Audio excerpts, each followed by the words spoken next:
Welcome to the Deep Dive. Today we're looking at something really practical, a patient's guide to living with gastritis. Right.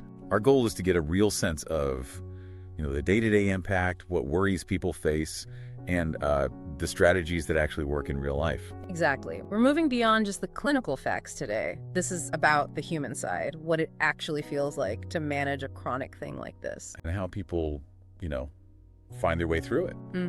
Finding that path forward. Okay, so let's dive in. The daily reality. What does this guide tell us? Is gastritis always this dramatic, obvious thing? Well, that's the interesting part. The guide suggests it's often not super dramatic. It can be this quiet, sort of nagging discomfort. Nagging how? Like a burning or maybe a gnawing ache, usually high up in the belly. And it often gets worse when your stomach's empty. Ah, okay. And other things too, like feeling nauseous after just a few bites or getting full really fast. Bloating is common too. It can make eating feel like a chore. Yeah, that sounds tough. Yeah. Especially the uncertainty. That's a huge part of it. Wondering if this meal, this snack, is going to trigger pain. It messes with social plans, sleep, even how confident you feel at work or school. Right. It's not just physical pain, it's that mental load too. Absolutely. Constantly second-guessing your food choices. So it makes sense then that people worry. What are the common fears that come up? Oh, definitely.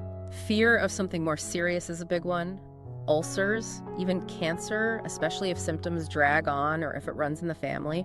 Understandable. And there's often self-blame too, like, did I do this? Too much coffee, spicy food, stress. So it's not always self-inflicted, right? Not at all. Often it's things like H. pylori bacteria or maybe medications you have to take, things outside your direct control. Okay.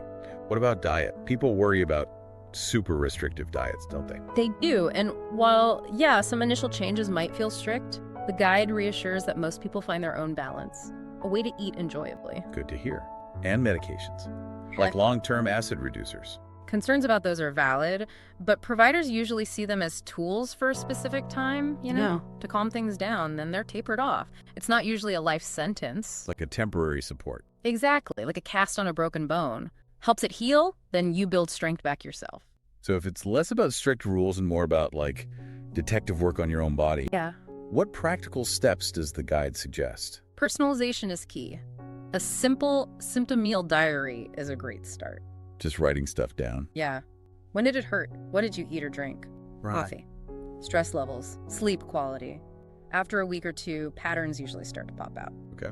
Also, eating habits. Many find smaller, more frequent meals help. Maybe 4 or 5 instead of 3 big ones. And avoiding really heavy meals late at night. Earlier meals sit better. Often, yeah. And during a flare-up, sticking to gentler foods can make a difference. Like what kind of foods? Think oatmeal, bananas, rice, yogurt, eggs, maybe some lean fish or chicken, cooked veggies, non-acidic soups. Then you slowly add a variety back in. What about coffee? That's a big one for many. It is. If cutting it out completely feels impossible, try reducing the amount. Or switch to low acid or half calf. Having it with food, not on an empty stomach, can help too. The diary helps you see your personal tolerance. And pain relievers, Right. like ibuprofen. That's a tricky one. NSAIDs can irritate the stomach. It's really important to talk to your clinician about alternatives or ways to protect your stomach if you need them. Never just stop prescribed meds, though. Got it. What about stress? Huge factor. The guide emphasizes that even short bursts of stress management help, like 5-10 minutes of slow breathing, a quick walk after eating, a mindfulness app. Consistency over duration. Exactly. Little bits, often. And sleep basics matter, too. Elevating the head of your bed a bit, not lying down right after eating. Waiting 2 or 3 hours. Yeah, and keeping evening meals lighter, it can really cut down on nighttime symptoms. Okay, so daily habits are foundational. What about the medical side? Testing and treatment. Right. H. pylori testing is pretty straightforward, usually a breath or stool test. If it's positive, antibiotics are needed. And finishing the whole course is crucial to prevent it coming back. And those acid-reducing medicines. Like proton pump inhibitors, yeah. Again, they're tools.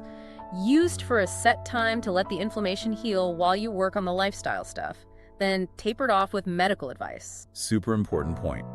When do you need urgent medical help? This is critical. Seek help immediately if you see black, tarry stools, or vomit blood, or stuff that looks like coffee grounds. Okay. Also, unintentional weight loss, vomiting that won't stop, severe or worsening pain, or a fever, don't wait on those. Right. Good flags to know. How about telling others? Yeah.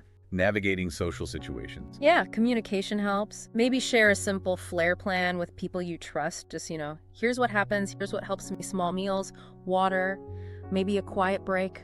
Makes sense. Asking for small accommodations, too. Absolutely.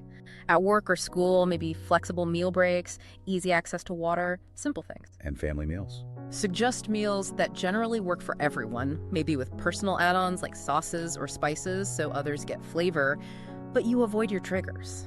It really comes back to finding your balance, doesn't it? Totally. Personalize it.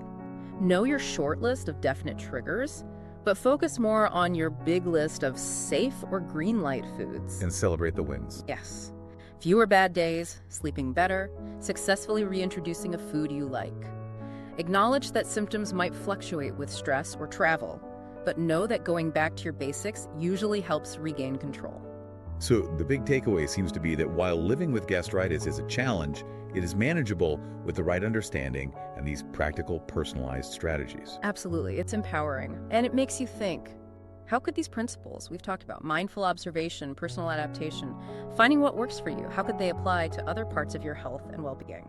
That's a really interesting thought to leave folks with. Finding your own rhythm, celebrating those small but really significant wins. Thanks for walking us through that.